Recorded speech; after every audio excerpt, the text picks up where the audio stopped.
Now let's get into it. Could be a little different than our power rankings, because power rankings are like, these are the dudes that likely are playing the best golf, but who's can win is a little bit of a different story. This is who you believe can win the Masters in 2025. You got 3 names. Who are your 3? So, for the sake of show business, none of them are in my power rankings. Wow, look at you. Yeah. Very I gotta impressed by this. Gotta help producer Josh out somehow. I kind of screwed the pooch with the nicknames a couple weeks ago. Felt bad. So we're gonna give some quote unquote random names. So my 3 winners are Patrick Cantlay. Okay. Quietly playing some good golf. Yep. Shane Lowry. Love him here. Yes. And you turned me on to him. He was in your, I think, first or second iteration of the power rankings. Love him here this week too. Saw a video of him saying he kind of figured this place out playing with Tiger Woods. And then the last is a guy I already mentioned. It's Robert McIntyre. We're due for another left-hander winning this golf tournament. And keep the trend going. I think you could pick Akshay maybe, but I'm gonna roll with Bobby Mack playing some really consistent high-level golf. So I did pick a couple off my list, one that was not on my power rankings. I've got Scotty, as I've said, throughout. I think Scotty can win the Masters because he's won 2 of the last 3. Morikawa, close last year, playing excellent golf. Ball striking this year is crazy. Do you see that Kyle Porter tweet about the rankings? He's like first in basically all the big categories in 2025. It's crazy.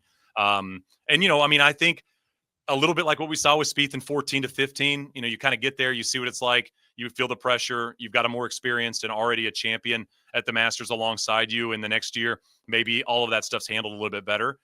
We saw that last year with Morikawa. And then my third is the man I just mentioned, Jordan Spieth. He can win. I think he can win. Do I want him to win? Sure. Do I hope he wins? Sure. But I think he can win.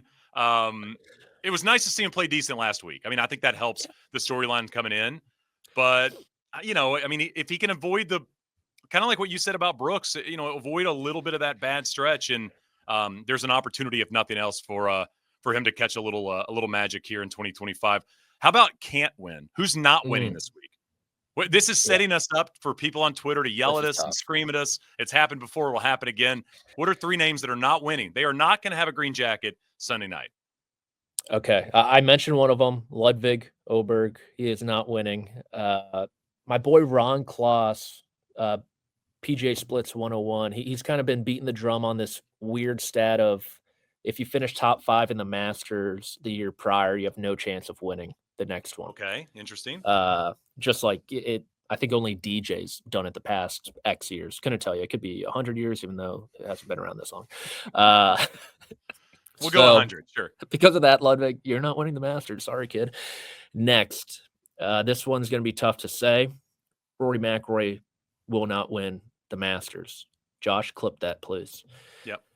Next. Can you say it one more time, just a little bit louder? Rory McIlroy will not complete the career Grand Slam and win the Masters this week. Perfect. There you go. There it is. I'm sorry, but congratulations on your impending PGA Championship victory. The third and final one, which we have disagreed on, is Justin Thomas. I do not think Justin Thomas is going to win the Masters. Every statistic says he's a great fit. He has the creativity around the green. But kind of like Brooks, kind of like Spieth, I am concerned about like 3 to 4 holes with him. It just seems like it always pops up somewhere in a major championship, and the recent form in majors isn't great. So he's actually the one who kind of scares me the most out of the 3 is JT. So I got Ludwig on my list as well. Can't win. Don't think he's going to win. Not putting well. And if you're not putting well at this golf course, bad putters have won at the Masters before, but they putt well that week, and he's just not been rolling it very well.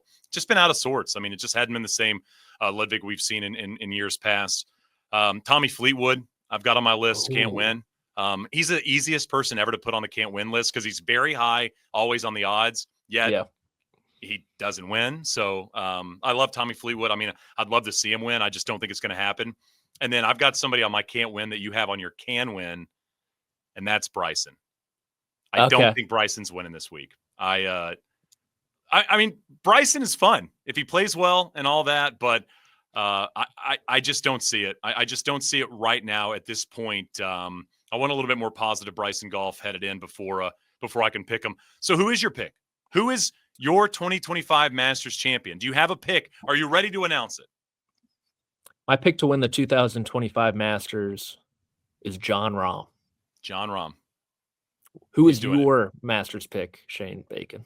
It's a name I've said a lot in this space, and I just continue to say it, and I'm going to continue to say it. Even if he misses the cut, I'll say it on Saturday. I'm going Russell Henley. He's my pick to win the Masters this year. Henley, major champion. America continues the reign, the dominance in major championship golf. And Russell Henley will be firmly on that Ryder Cup team. And then a long shot pick. I think you and I might have the same one here. Who's your long shot? Yeah, so I've kind of gone back and forth, but I think I'm going to settle on Patrick Reed as my long shot. I think he's like 90 to 1, 100 to 1 at some books. I just think that's a little bit disrespectful for a guy who plays this golf course great and is in good form. Yeah, I think that's a great point. And so P. Reed is my long shot this week. I'm going Phil, picking up the fourth green jacket. Could you imagine? Listen, if nothing else, how fun is it when Phil's one of those guys that when he's in contention at a big tournament, it's just way more fun to watch. Like Phil grooving. Tiger, when he grooved, just was better than everybody else.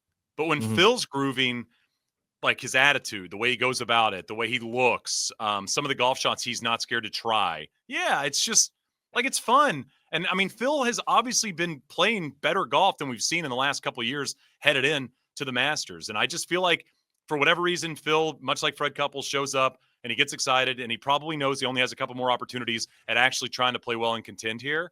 So, yeah, my long shot is a man that has won this thing 3 times in the past. The last time 15 years ago. Is that right? Is that the last win for him? Yeah, 2010. Goodness gracious. Yeah, one of the best shots in Masters history. So there you have it. Head-to-head, Masters power ranking, Jay Ray. Threw out some stuff off the top, got some great pairings. We're going to be back all week, by the way, in and around HQ and wrapping up rounds and all that good stuff. So make sure you're paying attention to that. Patrick, what's the plan the rest of the day for you?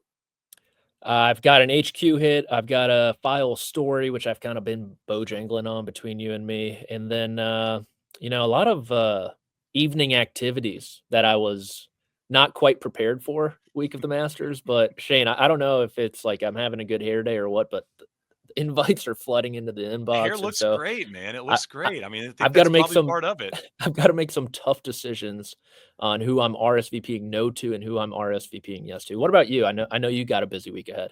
Yeah. I'm about to go chat with Tyrrell Hatton for the Ping podcast, and then I've got a couple of meetings, and then I've got to host a dinner tonight, and then Wednesdays like go out on the golf course, and I think Billy Kratzer and I are going to go out on the golf course and spend a couple hours just walking around second nine, do that whole thing, and just take it in. I mean, at the end of the day, we're the nerdy golf people we were when we were 12 years old and watching the Masters. No matter how old you get and how many times you come here, it's still the coolest place in all of golf, and so.